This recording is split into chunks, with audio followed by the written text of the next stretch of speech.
History को political point of view से मत सोचो। सबसे पहले इन्होंने कहा कि हिस्ट्री को एक खाली पॉलिटिकल पॉइंट ऑफ व्यू से यानी कि एक पॉइंट ऑफ व्यू से मत सोचिए, हिस्ट्री को ज्योग्राफी से भी रिलेट करके चलिए, क्योंकि ज्योग्राफी भी तो एक तरह की हिस्ट्री है ना, खाली एजुकेशन से नहीं। अब मान लो कोई अनएजुकेटेड है या कोई इलिटरेट है, बिल्कुल ही पढ़ा लिखा नहीं है, तो क्या उसके अंदर मानवता नहीं होगी? क्या वो दूसरों की फीलिंग्स को नहीं समझ सकेगा कि तुम्हें तो बस घर की चार दीवारी में ही काम करना होता है और तुम बाहर की दुनिया से तुम्हारा कोई मतलब नहीं होना चाहिए? क्या करोगे मतलब लेके कुछ इस तरीके से उनको बॉन्ड किया हुआ था। Hello student, welcome back to Matties at 24/7। This is Anita Sharma, your history mentor. Student, आज के इस वीडियो में बात करने वाले हैं हमारी क्लास 11 की हिस्ट्री चैप्टर 7, जिसका नाम है चेंजिंग कल्चर ट्रेडिशन। जैसे कि नाम को देखकर, टॉपिक को देखकर ही आपको पता चल रहा होगा कि किस तरह की यहाँ पर चेंजेस की बात की गई है। तो वो कल्चर ट्रेडिशंस की बात की गई है कि किस तरह से कल्चर में जो है वो चेंजेस होते हैं। लेकिन ये चेंजेस आपको यूरोपियन सोसाइटी में जो देखने को मिलेंगे वो 14 से लेकर के 17 सेंचुरी के बीच में किस तरह से चेंजेस होते हैं, कौन कौन से चेंजेस होते हैं 14 से लेकर के 17 सेंचुरी के बीच में यूरोप में। ठीक है, यूरोप में किस तरह के चेंजेस होते हैं यूरोपियन सोसाइटी में। ठीक है, अब इसमें हम देखेंगे कि इस चैप्टर में पढ़ने वाले हम कि किस तरह से इटली के जो सिटीज और टाउन थे उनका उत्थान हुआ या उनका पुनर्जागरण हुआ, किस तरह से वो डेवलप हुए। राइट, उसके साथ साथ में हम रेनेसां के साथ साथ भी बात करते रहेंगे रेनेसां के बारे में। रेनेसां का मतलब होता है रीबर्थ होना या पुनर्जागरण, हिंदी में इसको बोल सकते हैं।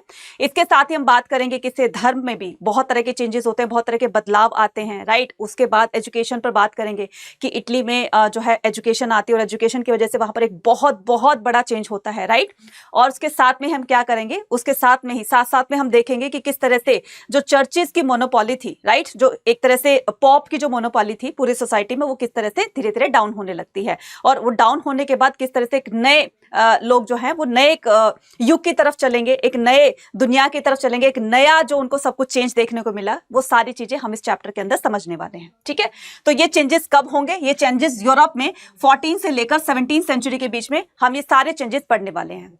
लेकिन इन चेंजेस को पढ़ने से पहले या इस चैप्टर को स्टार्ट करने से पहले हम थोड़ा सा कनेक्ट करके चलेंगे हम अपने चैप्टर 6 से, जिसका नाम था द 3 ऑर्डर्स। राइट, तो 3 ऑर्डर्स में पूरी जो ये यूरोपियन सोसाइटी थी वो 3 पार्ट्स में बट गई थी। कौन कौन सी? एक तो था क्लर्जी, ठीक है, क्लर्जी नोबिलिटी, ठीक है, क्लर्जी नोबिलिटी, और कौन सा था तीसरा?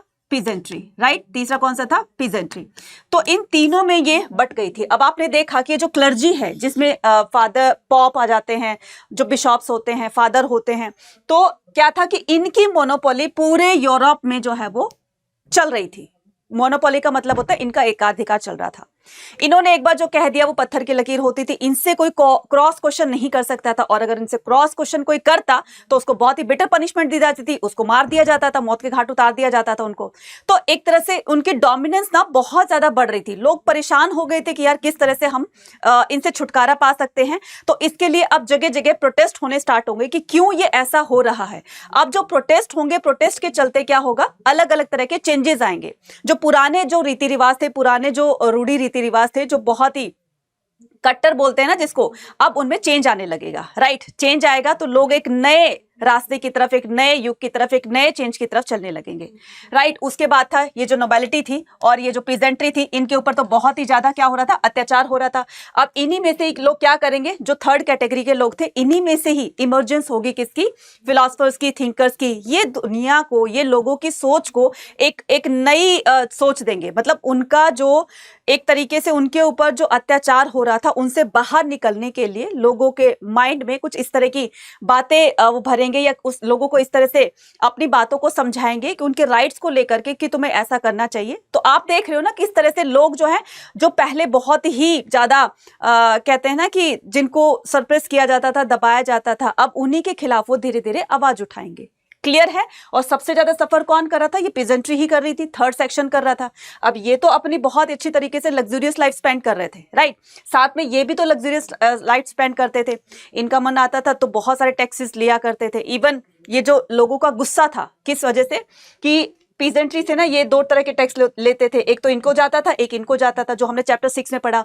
तो ये जो टैक्सेस होते थे, टैक्सेस का जो फंड आता था, पैसा आता था, इनसे क्या करते थे, ये जो पॉप की बात कर रही हूँ मैं, क्लर्जी की बात कर रही हूँ, इससे अपनी बहुत ही लग्जूरियस लाइफ स्पेंड करते थे, मतलब बहुत ही ऐशो आराम की जिंदगी ये लोग अपना लीड कर रहे थे। ज्यादातर प्रॉब्लम इन्हीं को हो रही थी, तो एक बार इन्होंने बोल दिया तो पत्थर की लकीर होती थी, ठीक है। तो इसके अलावा ना काफी सारी चीजों में भी चेंजेस देखे गए कि लोगों का गुस्सा इनके प्रति क्यों बढ़ता है। रीजन क्या था इसका, कि ये लोग ना कई बार बहुत ही मतलब एक जो इनके काम एक्चुअल में होने चाहिए वो ना हो करके, फॉर एग्जांपल कि मान लो कोई माफीनामा होता था, ठीक है, माफीनामा में क्या होता था कि ये उनको सेल कर दिया करते थे। जैसे कि उन्होंने एक माफीनामा होता है कि तुमसे ये पाप हो गया है, तो वो ना लिख लेते थे कहीं, राइट, और इस तरह से वो माफीनामे को ना बेच दिया करते थे, सेल कर दिया करते थे, तो इसका मतलब वो बिक जाते थे, राइट। और इस तरह से जो भी एक पैसा लेने का उनका एक जरिया होता था, तो वो लोगों को अंडर एस्टिमेट करके लोगों को इस तरह से उनसे पैसा वसूला करते थे। अब जब लोगों को ये बात पता चलती है कि ये लोग इस तरह से कोई गलत काम कर रहे हैं, तो लोगों ने इनके खिलाफ आवाज उठानी स्टार्ट कर दी।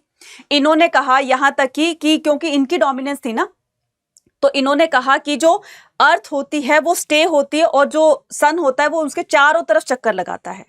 अब जब ये साइंटिफिक तरीके से देखा जाएगा और इस पर रिसर्च की जाएगी, फिर ये बात गलत साबित हो जाएगी, तो इनकी जो डोमिनेंस है वो धीरे धीरे डिक्लाइन होती चली जाएगी। आई होप आपको थोड़ा सा बेसिक समझ में आ गया होगा चैप्टर 6 का, ठीक है।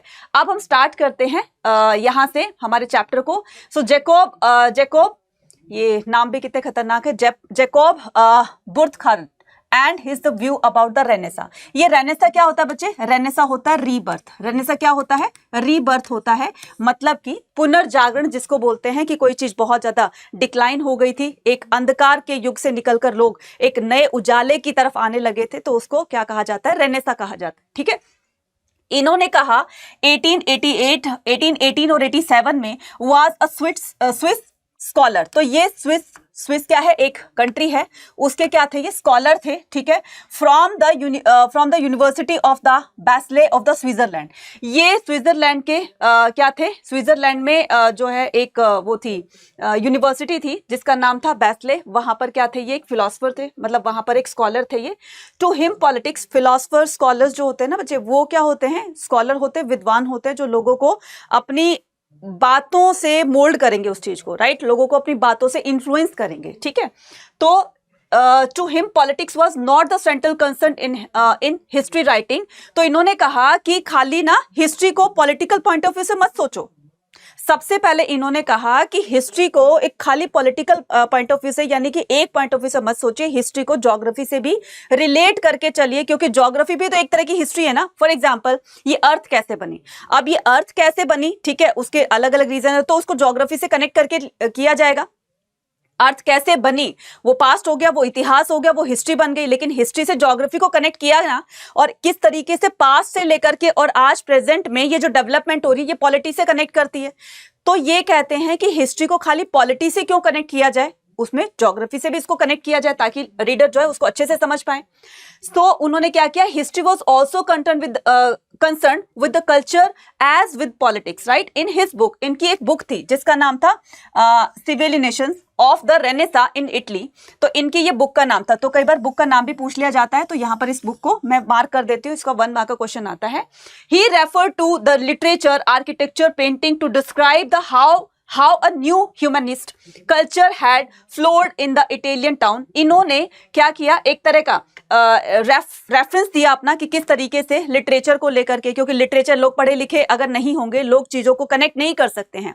बातों से ठीक है उनको कनेक्ट किया जा सकता है, लेकिन जब खुद से वो चीजों को पढ़ेंगे, देखेंगे, सुनेंगे, जानेंगे, तो इससे उनकी कनेक्टिविटी जो है वो बहुत ज्यादा हो जाएगी। तो इन्होंने इस चीज को ज्यादा प्रेफर किया। सो ही रेफर्ड द लिटरेचर, इन्होंने रेफर किया किसको, लिटरेचर को, आर्किटेक्चर को, पेंटिंग को, डिस्क्राइब हाउ मैनी, और ये भी डिस्क्राइब किया कि how a new humanist culture and the floor in the Italian town, कि किस तरह से इटालियन टाउन में इस तरह के कल्चर्स में चेंजेस देखे गए हैं, और वो चेंजेस आगे चल करके लोगों को एक नई दिशा, एक नया रास्ता दिखाएंगे। तो ये बात कब से कब तक की मानी गई है, 14th सेंचुरी से और 17th सेंचुरी के बीच में ये चेंजेस देखे जाएंगे। नेक्स्ट बात करते हैं changes that occurred in the Europe between the 14th century and the 17th century. किस किस तरह के ये चेंजेस हुए थे, यहां पर देखना। So in the Europe 14th century to and 17th century, 14th century से लेकर के और 17th सेंचुरी के एंड होने तक नंबर ऑफ टाउन, यूरोप में बहुत सारे छोटे छोटे टाउन बन चुके थे, राइट। तो इससे पहले क्या था, अंधकार का पीरियड माना जाता है। अंधकार का पीरियड मतलब डार्कनेस पीरियड माना जाता है। क्यों? क्योंकि देखो पोप का जो एक तरह से डोमिनेंस थी, वो किसी को आगे नहीं आने देते थे, किसी तरह की कोई डेवलपमेंट नहीं हो रही थी, तो उसको एक डार्क पीरियड कहा जा सकता है। ठीक है, डार्क पीरियड का मतलब होता है एक अंधकार भरा समय जिसमें किसी तरह की डेवलपमेंट नहीं हुई थी, किसी तरह के चेंजेस नहीं होते, लोग पोप के खिलाफ आवाज नहीं उठा सकते थे। तो इस तरीके से जो कल्चर चल रहा था ना, वो चल ही रहा था, कोई नई चीज उसमें नहीं हुई थी, इसीलिए उसको डार्क पीरियड कहा जाता है। In different country together the distinct to the urban culture. अब इनमें टाउन्स में क्या हो जाएगा, अर्बनाइजेशन आएगी, अर्बन कल्चर आएगा, लोग नई तरीके से सोचकर इनमें डेवलप करेंगे। So the people of the town started to think, people of town जो शहरों के लोग हैं, नगरों के लोग जो हैं, started to think that they were more civilized than the people of villages. अब इनको क्या लगेगा कि हम जो है वो जो गांव में रहने वाले लोग हैं उनसे ज्यादा सिविलाइज्ड हैं, उनसे हम ज्यादा समझदार हैं, उनसे ज्यादा हम एजुकेटेड हैं, पढ़े लिखे हैं। तो इस तरह की बातें जो है वो इनके दिमाग में आएगी, ये सोचने लगेंगे। Many town develop the as the center of the art education such as the Florence. Many town develop as the center of art. अब बहुत सारे ऐसे सेंटर्स होंगे इटली में जो कि आर्ट और कल्चर को लेकर एक सेंटर बना दिया जाएगा कि लोग ज्यादा से ज्यादा वहां पर उस आर्ट और कल्चर को अडॉप्ट करके और अपनी नई अपनी क्या बोलेंगे, अपने अपने टाउन या कंट्रीज में जाकर के या सिटीज में जाकर के इस तरह के उसको प्रमोट करें, आगे प्रोपोगेट करें। तो many town develop as the centre होता है, बहुत सारे ऐसे टाउन बनते हैं जो कि सेंटर थे किसके, आर्ट और एजुकेशन के। सच एज द फ्लोरेंस, उसमें फ्लोरेंस थी, वेनिस थी और रोम ऑफ इटली, राइट। तो इन जगहों को सेंटर बनाया जाता है आर्ट और एजुकेशन का। Then the rich and the aristocrat classes began to the patronize artist and the writer. अब देखो क्या है, पेट्रोनाइज का मतलब होता है संरक्षण देना। अब अगर राजा, मान लो किसी ने, कोई पेंटर है, अगर पेंटर की पेंटिंग को अगर वो राजा प्रोपोगेट करने देता है कि तुम पेंटिंग को अपनी सेल कर सकते हो, लोगों को पेंटिंग देख करके उनको अच्छी लगेगी तो वो पेंटिंग खरीदेंगे तो पेंटर को भी एक तरह से एक मोटिवेशन मिलती है ना कि मैं आगे और अच्छी अच्छी पेंटिंग बनाऊं। तो इस तरह से पेंटिंग और आर्ट के जरिए लोगों को अवेयर करने का काम किया जाएगा। जैसे मान लो आपने कभी पेंटिंग देखी होगी, बहुत सारी पेंटिंग ऐसे होती है जो ना बोलकर बहुत कुछ बोलती हैं। एक गरीब फैमिली को दिखाया गया किस तरह से वो जो है वो हार्डशिप कर रहा है, मतलब बहुत ही ज्यादा स्ट्रगल कर रहा है एक ब्रेड को लेने के लिए, एक रोटी को लेने के लिए। कोई रोता हुआ बच्चा दिखाया गया। तो वो पेंटिंग्स जो होती है ना, वो रीडर को बहुत कुछ ना बोलते हुए, ना कोई कंटेंट होते हुए भी बहुत कुछ सिखा देती है। गलत तो नहीं कह रही हूँ, है ना। चलिए नेक्स्ट हम मूव ऑन करते हैं। अच्छा, ये जो है कहाँ पर है, मैप में भी देख लीजिए। तो मैप में कहाँ पर ये वेनिस है, फ्लोरेंस है। ये देखिए, ये क्या है, ये फ्लोरेंस है, ये इटली का रोम है और ये क्या है, वेनिस है। ठीक है बच्चा। तो कभी अगर आपका इसमें मैप का क्वेश्चन आए तो इस तरह से आप उसको फिल कर दीजिएगा। Factor that led to the revival of the Italian city. अब वो फैक्टर्स बताने हैं जो कि इटालियन सिटी को रिवाइव करेंगे, यानी कि उसमें पुनर्जागरण करेंगे, वो पुनरुत्थान होगा उनका। किस किस वजह से? After the decline of the Roman empire. तो रोम एम्पायर के डिक्लाइन होने के बाद, ठीक है, रोमन एम्पायर के डिक्लाइन होने के बाद the town of the Italy which were, अब देखो ना, जब हमने क्लास 11th की हिस्ट्री स्टार्ट करी थी, स्टार्टिंग में बिगिनिंग ऑफ द टाइम, ये चैप्टर तो आपके उसमें सीबीएसई उसमें नहीं आ रहा है, एनसीईआरटी से कट कर दिया गया है, लेकिन स्टार्टिंग तो वहीं से हुई थी ना कि किस तरह से टाइम की शुरुआत होती है, समय की शुरुआत होती है। फिर हमने मेसोपोटामिया को पढ़ा था। अब जीरो से स्टार्ट होकर के देखो हम कहां पर आ गए हैं। तो धीरे धीरे वो चीजें डेवलप हो रही हैं और यही चेंजेस जो हैं वो यूरोपियन सोसाइटी में देखे गए थे इसी तरह के। So after the Roman empire के डिक्लाइन होने के बाद the town of Italy which were political and culture center were fell down ruin। अब रोमन एम्पायर ठीक है, बहुत अच्छे से वो कर रहा था, ग्रो कर रहा था, लेकिन वो डिक्लाइन हो गया। उसके डिक्लाइन होने के बाद वो चीजें जो उसमें ग्रो कर रही थी वो कहीं ना कहीं चीजें दब गई, वो बिल्कुल डिस्ट्रॉय हो गया था। अब उसकी जो भी एक्सवाइजेड कोई भी चीज होंगी धरती में दब गई, नीचे मिट्टी में दब गई। अब उन चीजों को एग्जीबिशंस के दौरान जब निकाला गया उसको, ठीक है,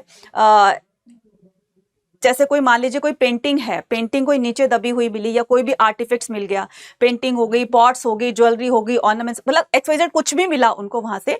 तो इसमें बताया गया कि जैसे एक पेंटिंग मिली, तो पेंटिंग को देखकर वो लोग क्या करेंगे, पेंटर्स हैं, उसको उससे आइडिया लेकर के उसमें एक नई अपनी सोच लगा करके नई नई पेंटिंग्स बनाएंगे।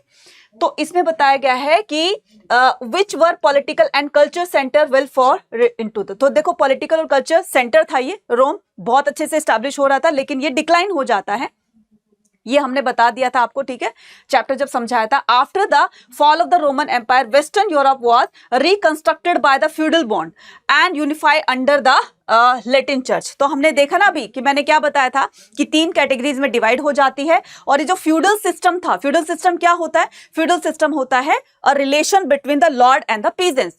तो वो रिलेशन जो था वो पीजेंट और लॉर्ड के बीच में था। अब लॉर्ड जब उस पर बहुत ज्यादा अत्याचार करेगा तो कभी ना कभी तो वो पीजेंट जो है वो अपने खिलाफ, अत्याचार के खिलाफ आवाज तो उठाएगा ना।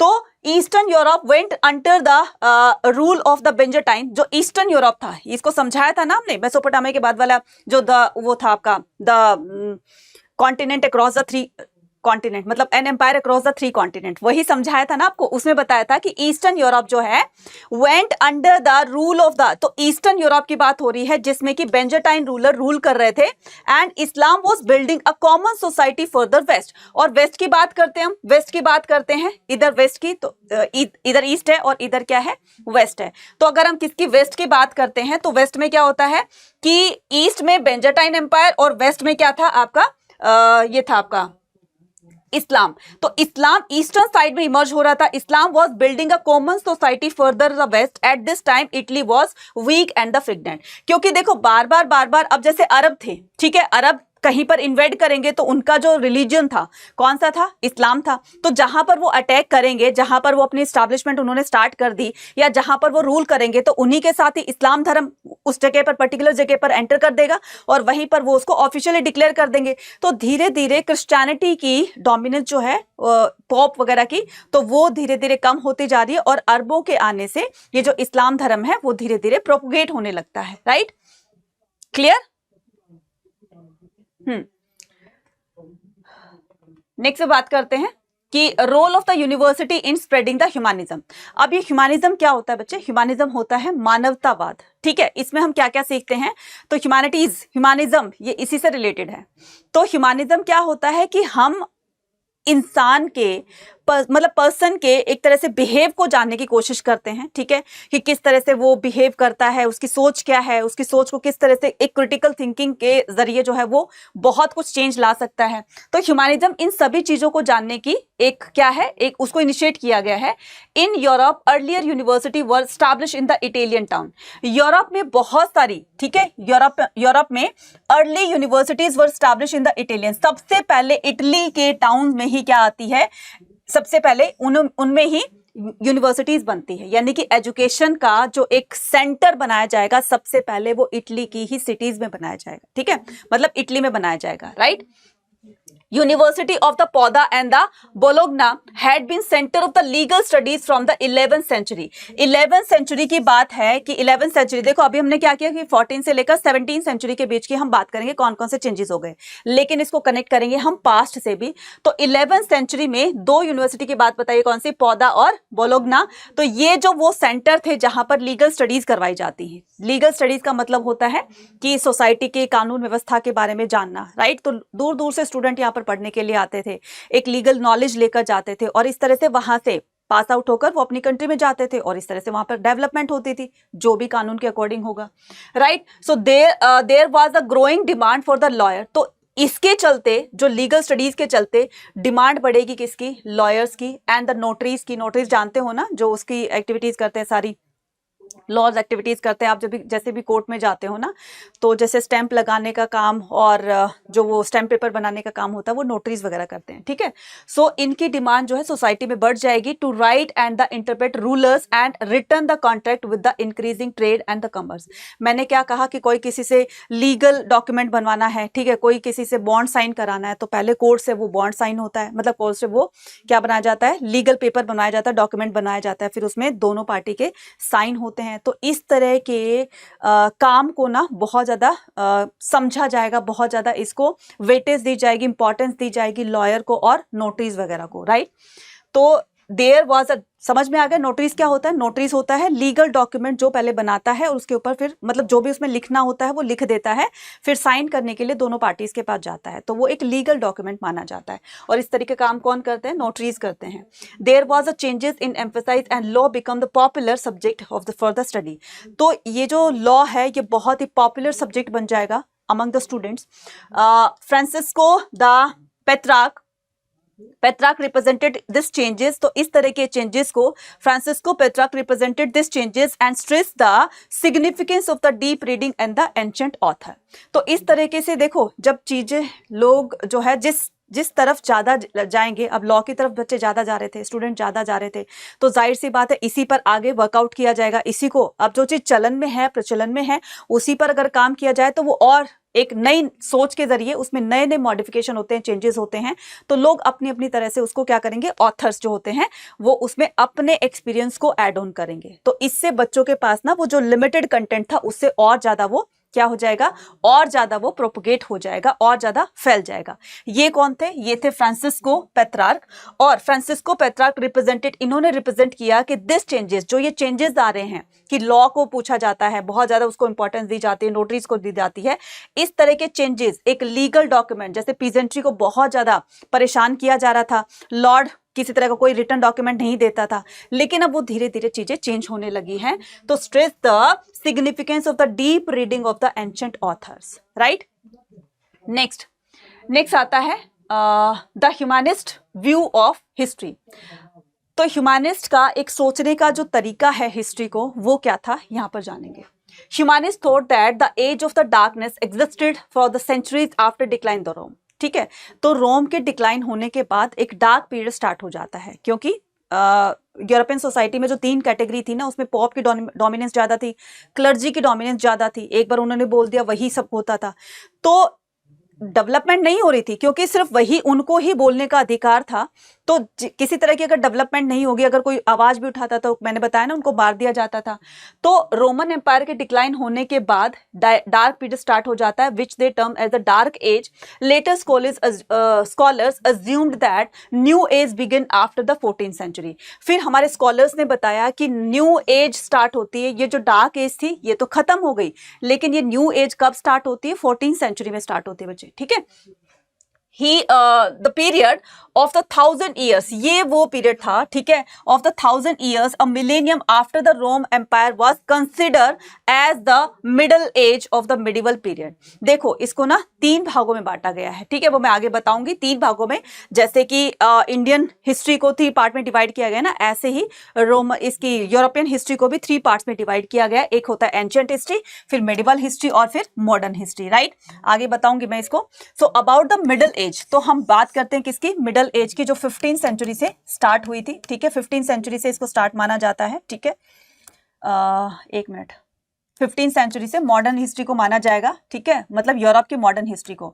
तो about the middle age they said that the religion, देखो इसको 3 पार्ट में कैसे डिवाइड किया गया था, 0 से लेकर के, जब टाइम बिगनिंग हुआ था 0 से लेकर 5th सेंचुरी में, ये एंशिएंट यूरोप का माना गया है।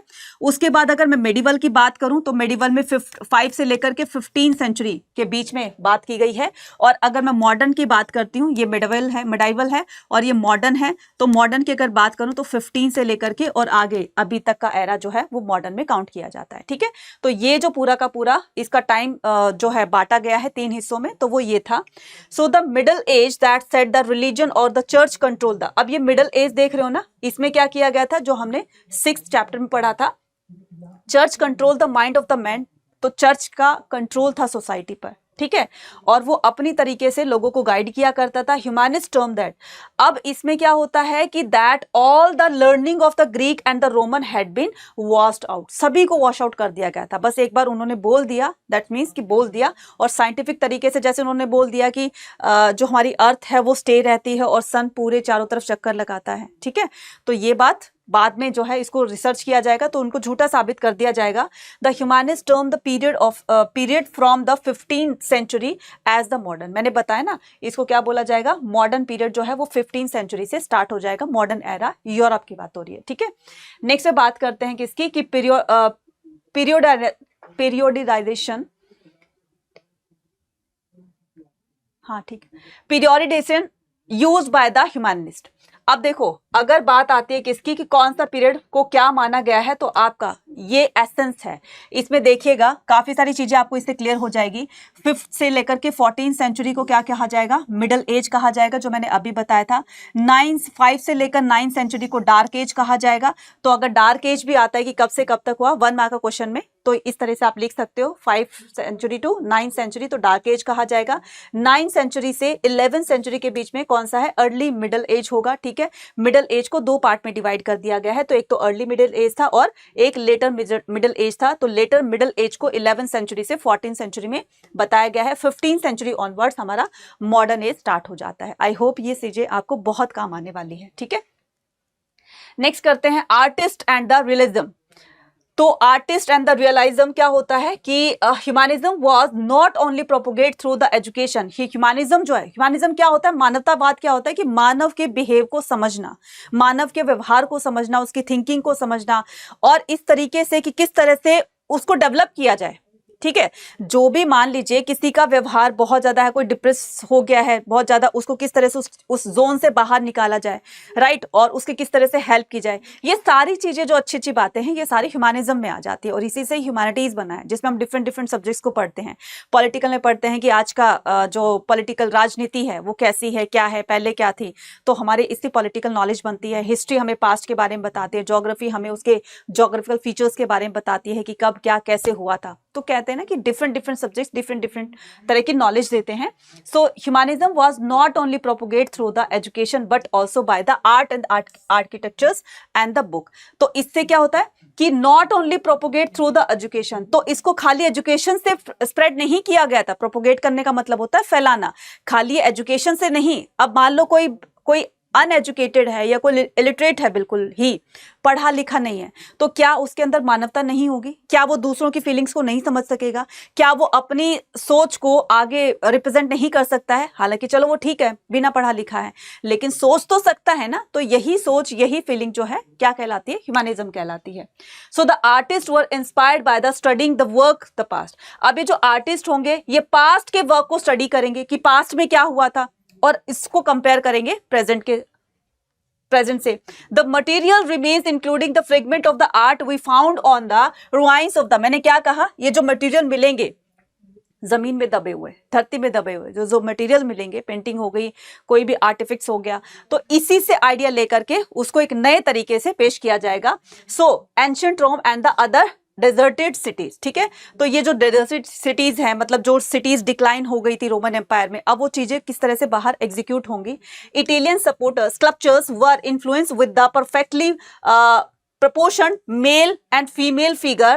The Donatello initiated the new ground with his life like a status. देखो क्या कह रहा है ये कह रहा है इटालियन स्कल्पचर्स। इटालियन स्कल्पचर्स का मतलब होता है पत्थर की मूर्तियां। ठीक है, अब पत्थर की मूर्तियां, ठीक है कि हमें रोमन एम्पायर जब डिक्लाइन हो गया था तो उसकी सारी चीजें धरती में दब गई थी। ठीक है, अब वहां से चीजों को निकाला गया, तो कोई पेंटिंग, कोई स्कल्पचर्स, कोई आर्टिफिक्स, कुछ ना कुछ तो मिला होगा ना। तो इन्हीं से आइडिया लेकर के अपनी तरीके से उसको बनाया आर्टिस्ट ने। ठीक है, और क्या बताया गया कि इटालियन स्कल्पचर्स वर इन्फ्लुएंस, किससे प्रभावित हुए, with the perfectly proportion male and female figure. तो ये क्या करते हैं कि जो भी उनके जो क्या बोलते हैं स्कल्पचर्स थे, पत्थर की मूर्तियां थी रोमन एम्पायर में, चाहे वो मेल थे फीमेल थे, उनसे आइडिया लेकर के बहुत इन्फ्लुएंस होते हैं। ठीक है, figure the Donatello initiated the new ground with his life like the statues. तो इन्होंने क्या किया, स्टैच्यूज के जरिए अपनी नई लाइफ को स्टार्ट किया। The artist were help by the scientist by making the accurate human figure. कहीं ना कहीं से देखो टूटी हुई चीजें मिली, टूटी हुई चीजों को एक जोड़ने की कोशिश की गई, हालांकि रफ ही जोड़ा उसको। ठीक है, टूटा फूटा, कहीं से हाथ, कहीं से पैर, कहीं से मुंह, कहीं से कुछ। ठीक है, अब जब उसको कंबाइन किया गया तो एक थोड़ा सा आइडिया लग गया ना कि किस तरह से ये ह्यूमन फिगर थी, राइट, इंसान की मूर्ति थी। तो आइडिया लिया और फिर उसको नए तरीके से उसको एग्जीक्यूट किया गया, राइट। नेक्स्ट आता है क्या कि architecture development of this period. अब आर्किटेक्चर को बहुत ज्यादा यहाँ पर क्या डेवलप किया जाएगा। ठीक है, सो 15th सेंचुरी में Rome made its mark in a spectacular way. देखो चीजें ना जैसे सी वोयाजेस के जरिए बहुत सारी कंट्रीज को डिस्कवर भी किया जाएगा, ठीक है। अब मार्को पोलो ने क्या किया था, मार्को पोलो ने एक दिशा सूचक यंत्र जिसको बोलते हैं ना, डायरेक्शंस को देखने का एक यंत्र बनाया था। जैसे गैलीलियो ने इसमें क्या किया था, दूरबीन वगैरह बनाई थी, टेलीस्कोप बनाया गया था। तो उन चीजों को देखिए कि किस तरह से साइंस भी धीरे धीरे आगे चल रही है। तो ये चेंजेस पहले नहीं हुए थे, ये बातें पहले नहीं हुई थी, अब धीरे धीरे वो काम भी होने लगेंगे। तो 15th सेंचुरी में Rome made its in a spectacular way since the popes were politically stronger by 1417 after the weakness caused by the election of the two rival pope in the 1378 and they actively encouraged study by the Rome। अब देखो उसके लिए धीरे धीरे चीजों को ना change कैसे किया जा रहा है कि पहले पोप की मोनोपोली थी, ठीक है। अब उनकी मोनोपोली को रिमूव करने के लिए अब उसमें इलेक्शन करवाए जाएंगे, ठीक है। इलेक्शन का मतलब है कि अब जनता में ये अवेयरनेस आ गई थी कि अब अगला पोप कौन होगा, ठीक है। उसके लिए इलेक्शन करवाए जाएंगे। तो जो लोगों को अच्छा लगेगा या जो लोगों के वेलफेयर में काम करेगा, लोग उसको वोट करेंगे। अब जो पहले की मोनोपोली चलती आ रही थी, अब उसको अपने आप ही बन जाते थे, ठीक है। अब वो धीरे धीरे डिक्लाइन होने लगेंगे।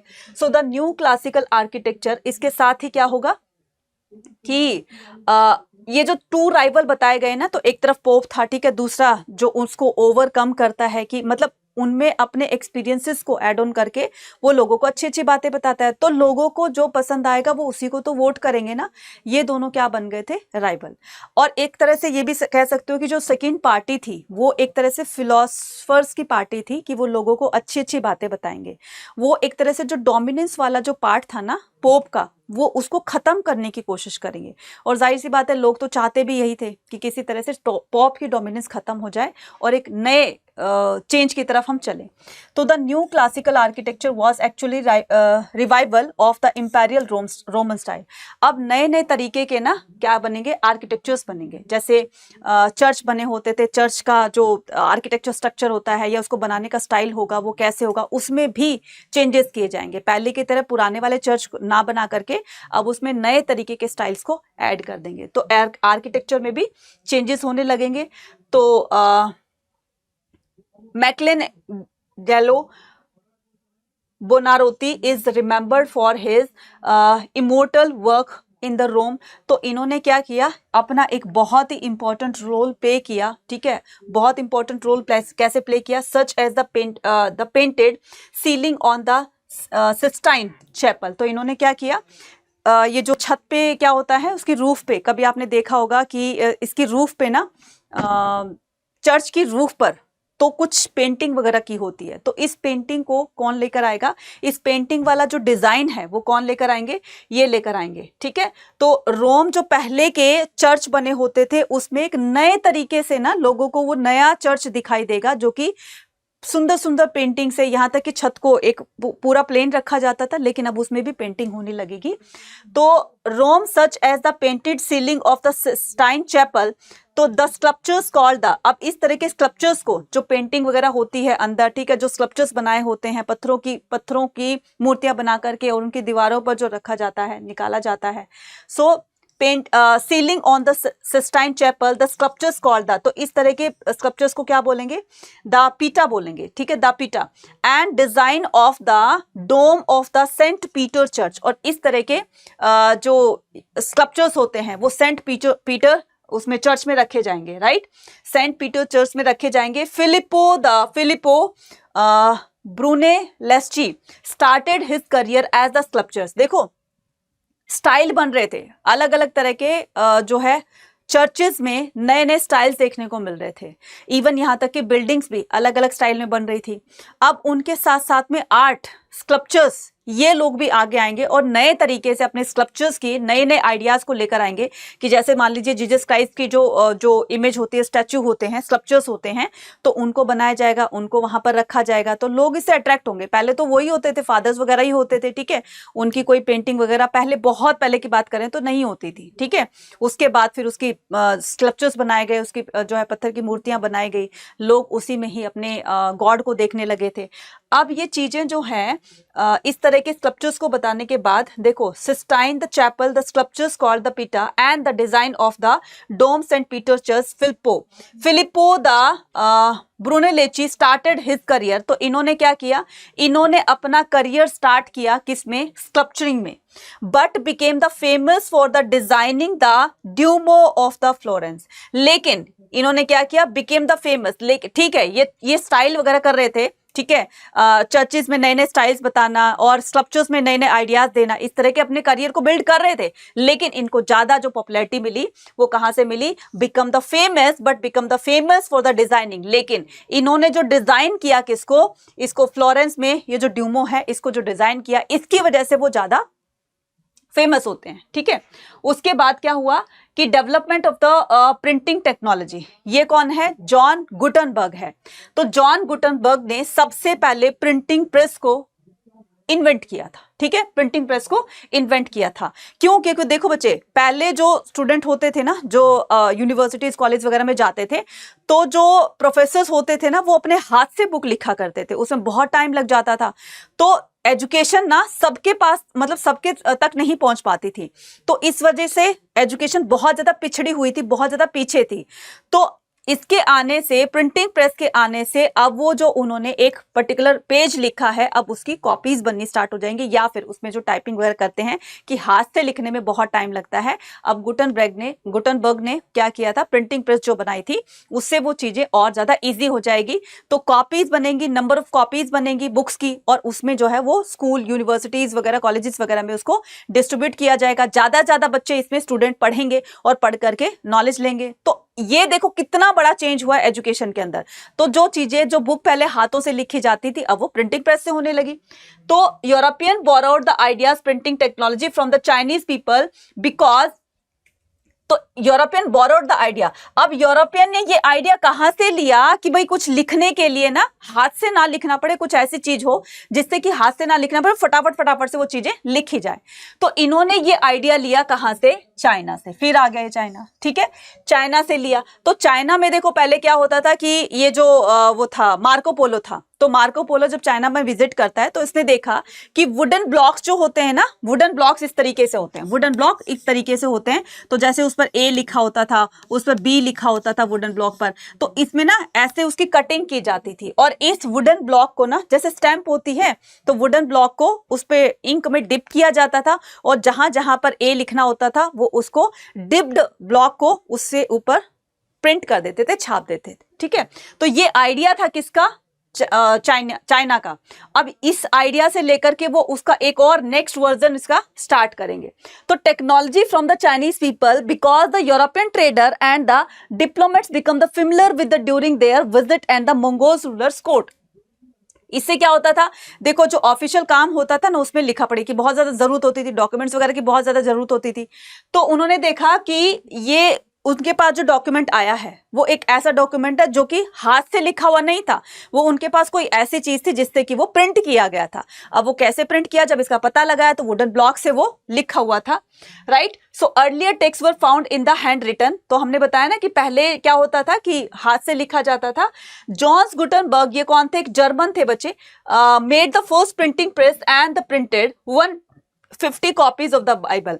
तो जब इन्होंने बाइबल इन 1455, तो 1455 में बाइबल की इन्होंने 150 कॉपीज, पहले बाइबल एक थी ना, ठीक है, और बहुत ही कम होती थी, या एक से उन्होंने दूसरा हाथ से लिखा होगा तो बहुत ज्यादा टाइम टेकन होता था, बहुत टाइम लगता था।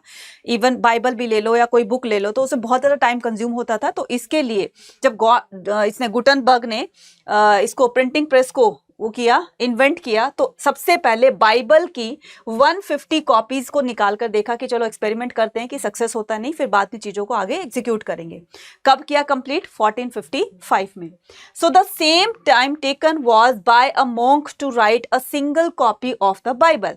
Same time was taken by the monk. और उसी टाइम देखो, एक तो इन्होंने क्या किया, अपनी प्रिंटिंग प्रेस से उसकी बहुत सारी कॉपी निकाल दी। सेम उसी टाइम में कोई मॉन्क होता है, वो बाइबल को लिखता है, उसने तो एक बुक लिखी, जबकि इसने जितना टाइम इनको टाइम दोनों को सेम दिया गया था। इसने क्या किया, प्रिंटिंग प्रेस से उसकी 150 कॉपीज निकाल ली और इन्होंने अभी तक एक ही बुक लिखी थी। तो ज्यादा किसको वो किया जाएगा, अप्रिशिएट किया जाएगा, गुटनबर्ग को, इनकी प्रिंटिंग प्रेस को। All the classical text in the Latin had been printed in the Italy by the 1500 AD.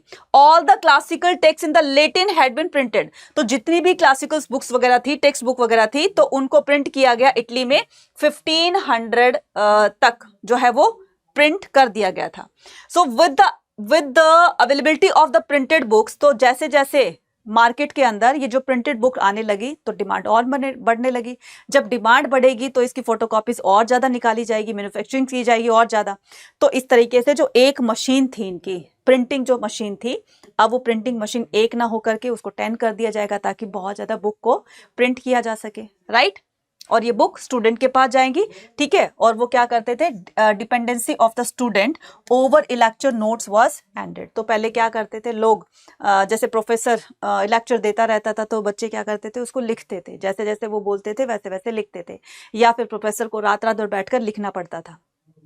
अब वो चीजें बंद होने लगी, ठीक है। आप लोग नोट्स बनाते हो कि नहीं बनाते हो? ऐसा होता है ना कि सब कुछ जो है हमें बना बनाया मिल जाए, है ना, मैडम के नोट्स भी मिल जाए, मैडम जो बोल रहे हैं वो भी लिखा हुआ मिल जाए, सब कुछ हमें बना बनाया मिल जाए, तो बात ही क्या है, बल्ले बल्ले हो जाएगी, है ना। लेकिन जब आपको खुद से हाथ से लिखना पड़ता है तो फिर आफत आ जाती है ना। हाँ, a new concept of the human beings, अब नया कंसेप्ट आएगा ह्यूमन बींग्स का, मतलब मनुष्य का, राइट। तो ह्यूमनिस्ट फ्रॉम द वेनिस। अब ये जो ह्यूमनिस्ट होंगे वो क्या होंगे, कहाँ से होंगे, वेनिस से होंगे। फ्रांसिस्को ये क्या थे, एक ह्यूमनिस्ट थे, कहाँ के थे ये, वेनिस के थे बच्चे ये। Francisco the Barbaro wrote the pamphlet in the different of the position of the wealth and the called it virtue. तो लोनार्डो वल्ला हु थोड़ा, अच्छा ये लोनार्डो दा विंची ये कौन है, ये वो हैं जिन्होंने मोनालिसा की पेंटिंग बनाई थी। उस टाइम से लेकर के आज तक इतनी सुंदर पेंटिंग नहीं बनी। और सबसे बड़ी बात यह है कि मोनालिसा की पेंटिंग जो इन्होंने बनाई थी ना, वो किसी कपड़े पर नहीं बनाई, किसी कागज पर नहीं बनाई, वो लकड़ी पर बनाई गई थी, है ना, वो लकड़ी पर बनाई गई थी। और आज तक इसका जो सस्पेंस है ना, वो सस्पेंस ही रहा है कि जब जब हम मोनालिसा की पेंटिंग को देखते हैं तब तक वो अलग अलग एक्सप्रेशंस देती रहती हैं। हम उसको ध्यान से देखेंगे तो कभी वो स्माइल करती हुई दिखाई देंगी, हम उसको फिर दोबारा देखेंगे कि चलो घूम के इधर आते हैं तो दोबारा देखेंगे तो वो गुस्से में दिखाई देगी, कभी वो सैड मूड में दिखाई देती है। आज तक इस रहस्य का पता नहीं चला कि वो क्या चीज़ है जिसकी वजह से, और ये सारी जो कारीगरी है, एक तरह से कलर कॉम्बिनेशन, उसका बनाने का तरीका, उसका ये वो करके, उसके लिए बहुत सोचना पड़ता है ना। तो क्या था कि through the study of the history lets a man attempt for a life the perfection. तो अपनी लाइफ को परफेक्ट करने के लिए अब कितने तरह के काम जो है वो इंसान करने लगेगा, है ना। अलग अलग तरीके के काम करेगा तो सोसाइटी में डेवलप जाहिर सी बात है कि होनी है। सो in his book on the pleasure the condemned the Christian restrictions against the pleasures, ठीक है। तो अब वो जो restrictions थी अब वो धीरे धीरे टूटने लगेगी, ठीक है, और लोग एक नई राहत की सांस लेंगे, ठीक है। Against the pleasure the condemned the Christian restrictions against the pleasure there was a concern over the good manners that how one should speak politely and dress properly. Humanism हमें ये भी सिखाता है कि हमें दूसरों के साथ कैसे बात करनी चाहिए, बहुत ही पोलाइटली बात करना चाहिए, ठीक है। और दूसरा, ड्रेसिंग सेंस बहुत अच्छी होनी चाहिए ताकि आपके व्यक्तित्व को, आपकी पर्सनालिटी को देखकर एक अंदाजा लगाया जा सके कि आप का बिहेव कैसा होगा, ठीक है ना। अगर आप मान लो रोड पर चल रहे हैं, ठीक है, सड़क पर चल रहे हैं और आपको कोई अननोन पर्सन मिलता है तो सबसे पहले आप उसकी फिजिकल लुक्स देखोगे, फिजिकल अपीयरेंस देखोगे। तो फिजिकल अपीयरेंस में आप उसके जो ड्रेसिंग सेंस है वो देखोगे, ठीक है, उसकी शक्ल देखोगे, राइट। फिर वो जब कुछ बोलेगा आपसे, नहीं भी बोल रहा है तो भी आप जज कर लोगे कि ये इस तरह का इंसान होगा। किया है, अगर किया है तो कमेंट सेक्शन में लिखकर बताना, ठीक है, क्लियर। हाँ, नेक्स्ट आता है the aspiration of the women, aspiration of women, condition of women. तो यहाँ पर हम वुमेन की कंडीशन के बारे में पढ़ेंगे कि उस टाइम में औरतों की क्या कंडीशन थी, वुमेन की क्या कंडीशन थी, ठीक है। चेंजेस के साथ साथ में, तो जब सोसाइटी में हर चीज में डेवलपमेंट हो रही है, चेंजेस हो रहे हैं, तो वुमेन की सोसाइटी में किस तरह की इंपॉर्टेंस थी, ठीक है, या किस तरह की उसकी सिचुएशन थी, ये सारी चीजें हम यहाँ पर पढ़ने वाले हैं। New idea like the individual and the citizen regarding the human beings excluded का मतलब होता है बाहर कर देना, ठीक है। इंक्लूड का मतलब होता है उसमें इंक्लूड करना, सम्मिलित करना, उसमें एक्सक्लूड का मतलब होता है उसको बाहर कर देना। तो यहां देखिए क्या कह रहा है, the new idea like the individually and the citizenship regarding the human beings excluding women. तो जो भी ये जो होते थे ना, क्या बोलते हैं, individual citizenship regarding the, citizenship देने की बात आती है, नागरिकता देने की बात आती है, तो वुमेन को बहुत परे रखा जाता था। जैसे वोट डालते थे ना, तो वोट डालने के बाद ही गवर्नमेंट को इलेक्ट किया जाता था, तो वुमेन को कोई राइट नहीं दिए गए थे। वुमेन को हर काम में पीछे रखा जाता था, उसको तो एक तरह से रिस्ट्रिक्ट किया हुआ था कि तुम्हें तो बस घर की चार दीवारी में ही काम करना होता है और तुम बाहर की दुनिया से तुम्हारा कोई मतलब नहीं होना चाहिए, क्या करोगे मतलब लेके, कुछ इस तरीके से उनको बॉन्ड किया हुआ था। अब वुमेन भी तो कहीं ना कहीं वो इंसान है, उसमें भी फीलिंग्स होती हैं, वो भी अपने आप को आगे लेकर आना चाहती है, सोसाइटी में कुछ अपना कॉन्ट्रीब्यूशन देना चाहती है। So man from the aristocrat family, aristocrat family का मतलब होता है रिच फैमिली का जो ग्रुप होता है, उसमें मैन लेड द पब्लिक। तो कहते हैं ना कि पुरुष प्रधान देश, जैसे इंडिया को कहा जाता है कि भारत एक पुरुष प्रधान देश है, लेकिन आज तो वो सिचुएशन थोड़ी थोड़ी चेंज हो गई है। तो let the public life and were the decision maker and the family. Man he decision लिया करते थे, फीमेल से तो बिल्कुल पूछा ही नहीं जाता था, बस उनको तो हाथ क्या करना होता था, हाँ जी करना होता था। सारे जो मेन डिसीजन थे वो मैन ही लिया करते थे। The son were provided with the education. अब देखो यहाँ कितनी अच्छी बात बताई गई है, son were provided with the education to lead a family, business और पब्लिक लाइफ। बेटों को तो एजुकेशन बहुत अच्छे से दी जाती, तुम पढ़ो बेटा, तुम्हें जितना पढ़ना है पढ़ो, तुम्हें अगर हाई एजुकेशन के लिए बाहर भी जाना है तो तुम चले जाओ। लेकिन गर्ल्स को बहुत ज्यादा पीछे रखा जाता था, क्या करोगी तुम पढ़ के, तुम्हें तो घर का चूल्हा चौकी करना है, तुम्हें तो घर में खाना बनाना है, फैमिली को देखना है, यही काम है तुम्हारा, क्या करोगी तुम पढ़ करके। इस तरह से ना उनके अंदर जो है डिस्क्रिमिनेशन किया जाता था, ठीक है। सो बेटों को समझा जाता था कि भाई उसको आगे जो है वो बिजनेस चलाना है, पापा का बिजनेस चलाना है, ठीक है, और सोसाइटी में एक जो है अपना स्टेटस बनाना है, इसलिए उसको पढ़ना भी चाहिए। Women had no say in the business matter through their the dowries were invested in family business.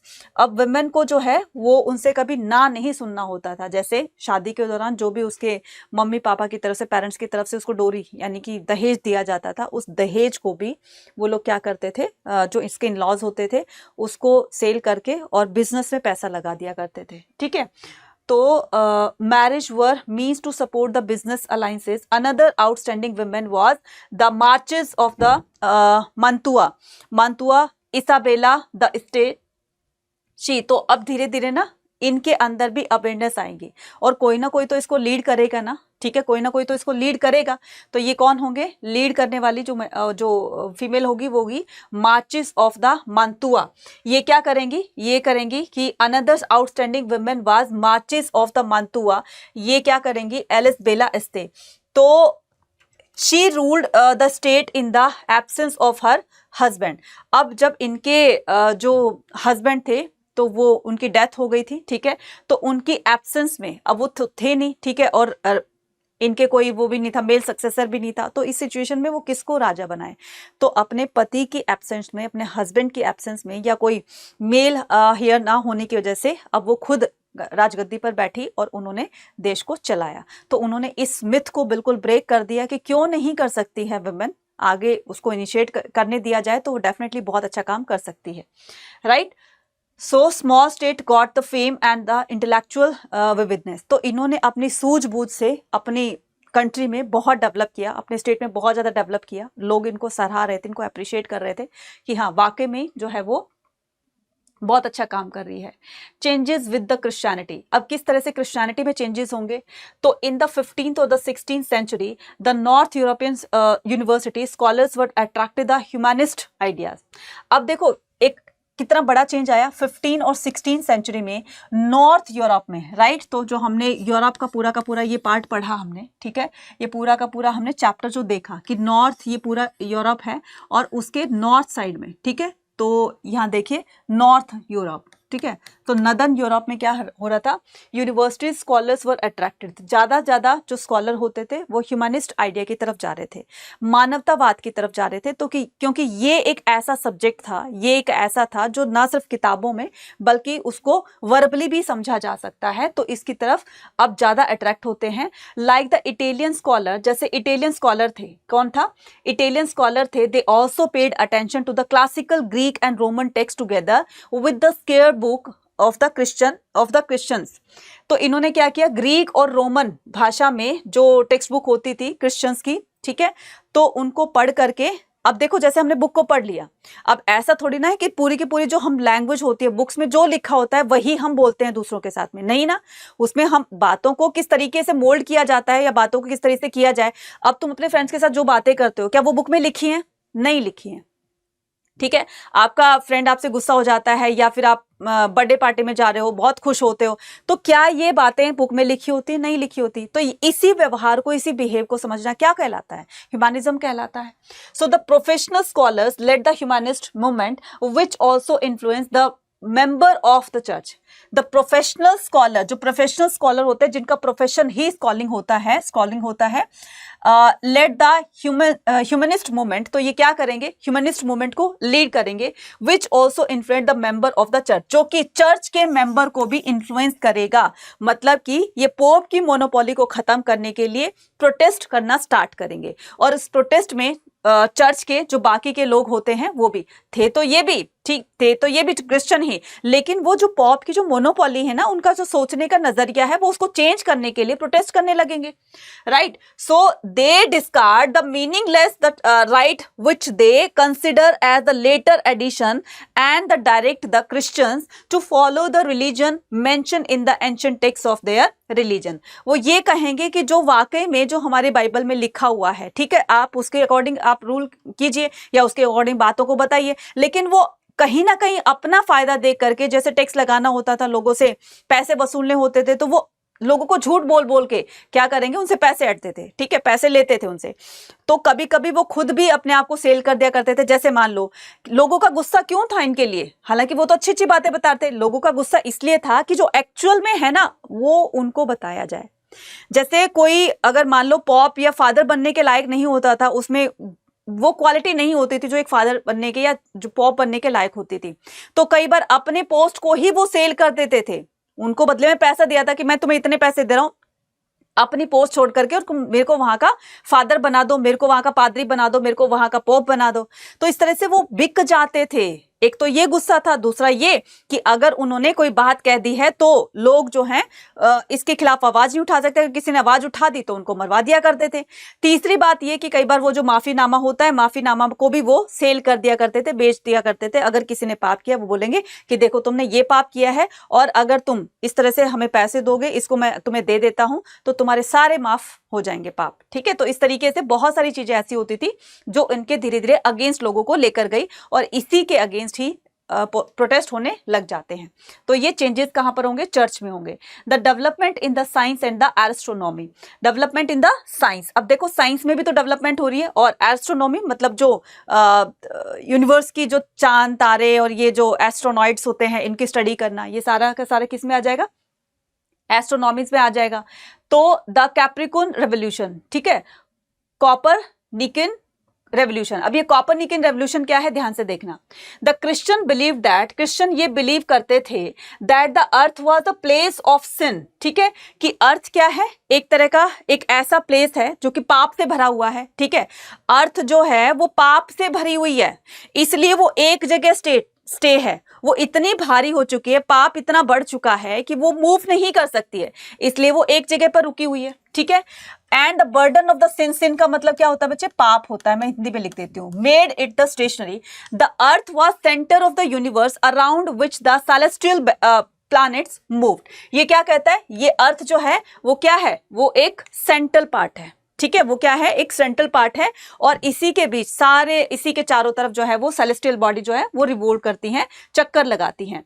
अब ये कैपर्निकस जो होता है डेवलप अ थ्योरी, कैपर्निकस ने एक ऐसी थ्योरी डेवलप की that the earth together with other planets revolve around the sun. ठीक है, तो इन्होंने ये साबित किया कि सेंटर पॉइंट क्या है, सन है, राइट, और इसके चारों तरफ जो है। तो अब जो हम करने वाले हैं वो क्या है कि देखो, सोसाइटी के अंदर तो ठीक है कल्चर चेंजेस हो रहे थे, लोग अपने अपने राइट्स को लेकर अवेयर हो रहे थे और पोप या चर्च के खिलाफ जो है वो आवाज उठा रहे थे, पादरियों के खिलाफ आवाज उठा रहे थे।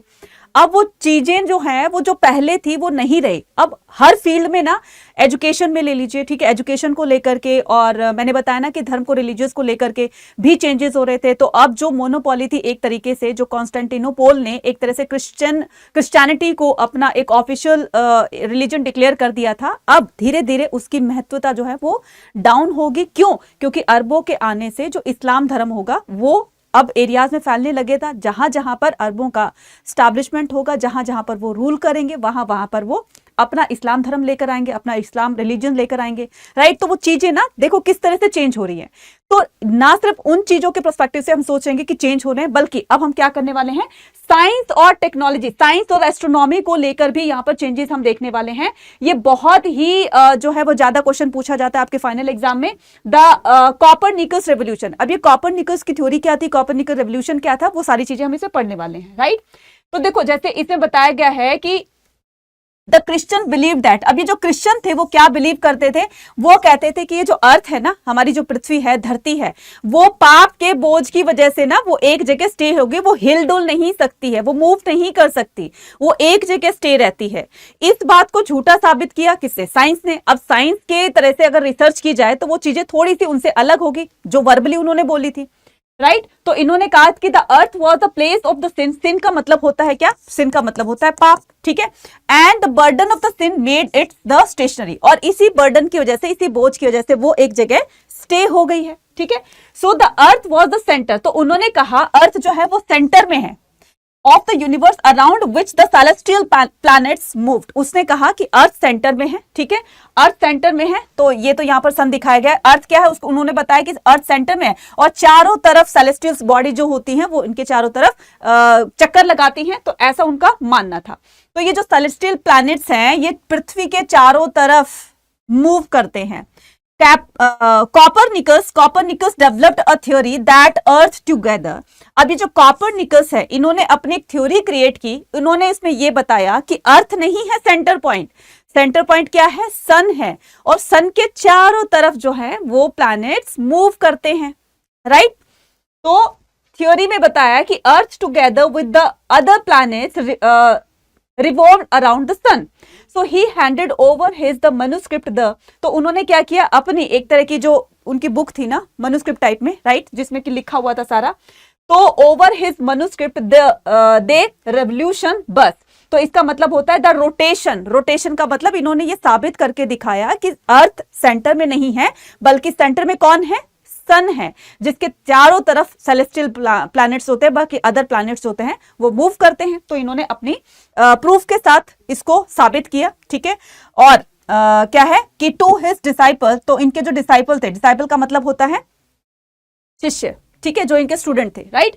सो to his disciple the Joachim the Rheticus before his death, तो ये सारी चीजें वो अपने स्टूडेंट को बताकर गए थे कि देखो पता नहीं कि मैं जो है रहूं ना रहूं, लेकिन सारी चीजें मैं तुम्हें समझा कर जा रहा हूं।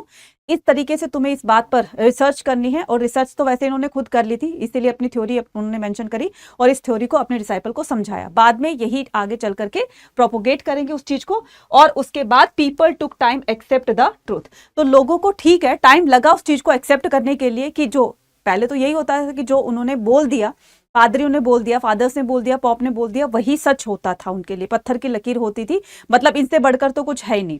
लेकिन इस चीज को जब प्रूफ के साथ में साबित किया गया तो लोगों को मानने में इसमें टाइम लगा, ठीक है, लेकिन माना तो जरूर है ना।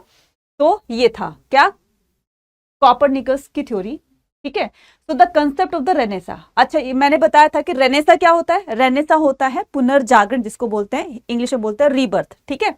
तो ये जो इसका कंसेप्ट है वो कौन लेकर आया, ठीक है, तो कौन लेकर आया, ध्यान से देखना। Modern writers like the Peter Burke of the England suggested that the, तो ये जो है मॉडर्न राइटर यानी कि आज के टाइम के मॉडर्न टाइम के राइटर हैं ये, ठीक है, जिनका नाम है पीटर बोर्के, राइट, कहां के थे ये, इंग्लैंड के। इन्होंने सजेस्ट किया कि the बुर्चकार्ड्स exegeted the sharp the distinct between this period and one of the preceded by the timing as it as the Renaissance, मतलब कि जो डार्क एज था, अभी थोड़ी देर पहले हमने पढ़ा ना डार्क एज कब से कब तक था, तो वो जो डार्क एज था लोग उससे निकल करके अब क्या आने लगे, एक मॉडर्न एज में आने लगे, ठीक है, एक नई दुनिया की तरफ आने लगे, नई सोच के साथ आने लगे, तो जो कि अपने राइट्स को लेकर के, अपनी लाइफ को लेकर के अब वो अवेयर होंगे कि किस तरह से उनको लीड करनी है।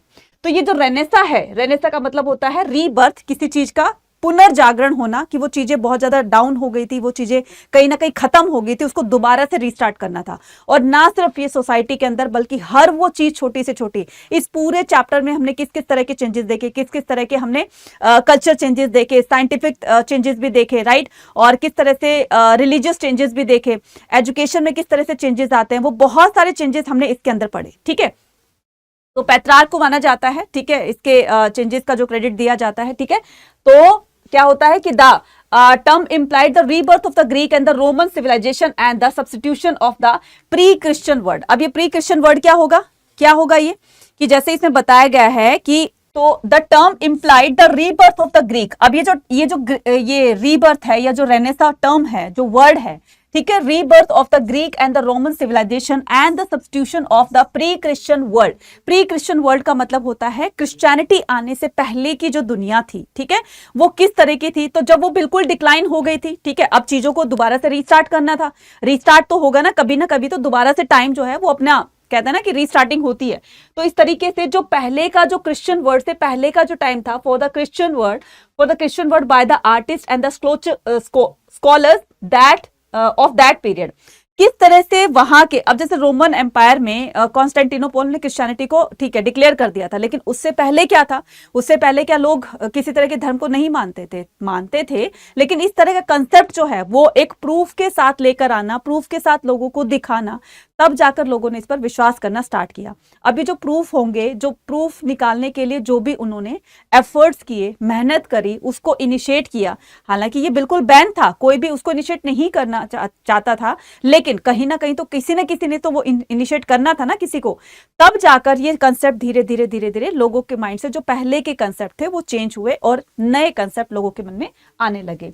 Bye the terming of the Renaissance as the period that the imaginative creativity and the middle ages as the period of the darkness is a easy generalization।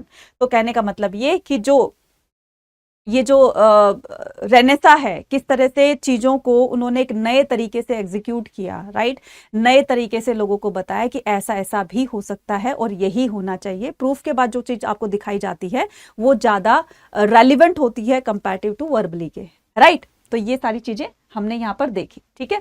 आपका होमवर्क क्वेश्चन क्या होगा, आपका होमवर्क क्वेश्चन होगा Mona Lisa की painting किसने बनाई, ठीक है, आपको वो बताना है कमेंट सेक्शन में लिखकर। दूसरा, ये जो प्रिंटिंग प्रेस थी ये कब गुटनबर्ग ने कब इसको इन्वेंट किया था। 2 क्वेश्चन आपके लिए होमवर्क क्वेश्चन है, आप मुझे क्वेश्चन का आंसर जो है कमेंट सेक्शन में लिखकर बताएंगे, ठीक है ना। ये कौन थे, ये पीटर बोके थे, ठीक है, मॉडर्न राइटर्स थे जो कि कहाँ के थे, इंग्लैंड के। और यही जो रेनेसा का कंसेप्ट है, इन्होंने इसको अच्छी तरह से इलेबरेट किया, अच्छी तरह से इसको समझाया कि ये होता है रेनेसा, पुनर्जागरण जिसको बोलते हैं। आई होप आपको सारी चीजें समझ में आ गई होगी। अब सुनो, बहुत सारे बच्चे ऐसे होंगे जो बोलेंगे कि मैडम ये वाला कंसेप्ट रह गया, ये वाला कंसेप्ट रह गया। बच्चे जब एग्जाम नेक्स्ट डे आपका एग्जाम है तो एग्जाम में जाने से पहले आपको ना क्विक रिवीजन लेनी होती है, तो ये इस तरह का क्विक रिवीजन था, ठीक है। अगर आपको डिटेल में जानना है तो हमने इसकी क्या कर दी है, 1 बाय 1 इसकी जो है पार्ट्स में आपको वीडियोस दे दी गई हैं, तो जाकर पार्ट्स में भी देख लेगा। और जो थोड़े बड़े आपकी वो रह जाती हैं, कमियां रह जाती है, वो हम क्वेश्चन आंसर्स के थ्रू इसको समझेंगे। क्लियर है? तो बने रहेगा ह्यूमैनिटीज अड्डा 24/7 के साथ। अगर आप चैनल पर नए हैं तो चैनल को जल्दी से सब्सक्राइब कर लो। मिलते हैं अपनी नेक्स्ट वीडियो में। Till then take care, bye bye.